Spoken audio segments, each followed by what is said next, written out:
Growing up in the 2000s, there was a wave of bands I discovered outside of the stuff my dad and brothers listened to, that I resultantly fell in love with and provided me with tunes to fill my teenage years. One of those bands was 30 Seconds to Mars, frontmanned by actor and part-time Fountain of Youth drinker Jared Leto and his brother Shannon Leto, and alongside a cast of previous band members. Songs such as The Kill and From Yesterday were staples of my Sideswept, Fringe, Mom It's Not a Phase, No One Understands Me stage of growing up, and even upon hearing them now, I'm reminded of playing RuneScape and being told I need to get my hair cut. And although I've enjoyed some of their work since A Beautiful Lie, it's always been the album that I related to the most, and is still my favourite 30 Seconds to Mars album. And as the band headed down towards that more make everything as loud and as shouty during the chorus style of music that other bands such as Fall Out Boy have fallen into, I sadly parted ways with the band some years ago. Although there have been some highlights for me such as Walk on Water and Up in the Air, which I didn't mind as tunes. But just the other day, it turns out 30 Seconds to Mars are now back for another round of it after 5 years, releasing their new single, Stuck, alongside announcing their new album, It's the End of the World But It's a Beautiful Day for It, which sounds like a line that's been taken straight out of Alex Turner's personal diary whilst on their European tour. And despite the fact that as the band began to feel more overproduced and there was some strange traction towards Jared Leto throughout the years, and feeling as if I'd given up on the band a fair while ago, the year of 2023 certainly seems to be the year of revivals, with bands such as Paramore, Fall Out Boy and Blink-182 making a return. So due to something strange being in the air, I am rather excited for this new release. Firstly, I'd go as far to say as I enjoy their new single, Stuck. I mean, it's a far cry from the 30 Seconds to Mars I grew up with, but bands are meant to evolve, so I'm not surprised. And to be fair, it fits in line with their more recent style, but to me, I actually like the style of take on this one for a change. I mean, we are approaching the grand event of Eurovision, and Stuck sounds as if it would fit right in with some of the songs heard there. But I don't mean that in a negative way. The new track is exciting and it makes me want to stand up, start whipping tablecloths away in a restaurant, and begin to dance a wonderful samba, with the song featuring some dirty bass line and some very naughty vibes. So basically it's a good track to start the album with. Now, in terms of taster tracks from the album, Stuck is all we have at the moment. So in relation to the album's release date, Jared said himself that the album is coming, and I quote, soon.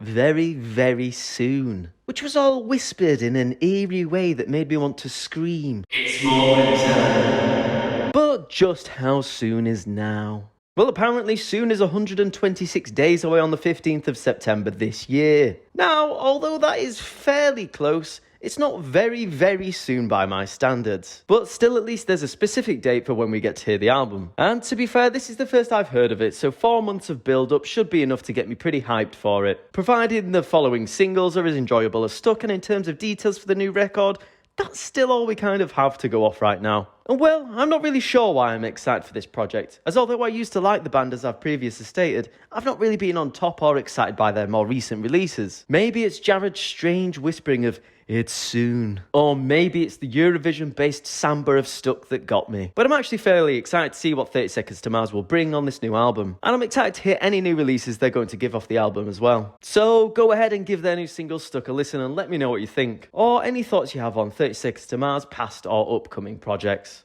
As always, feel free to like and subscribe if you're new. And on that note, I think I'll say ta-ra for now, and I'll see you later.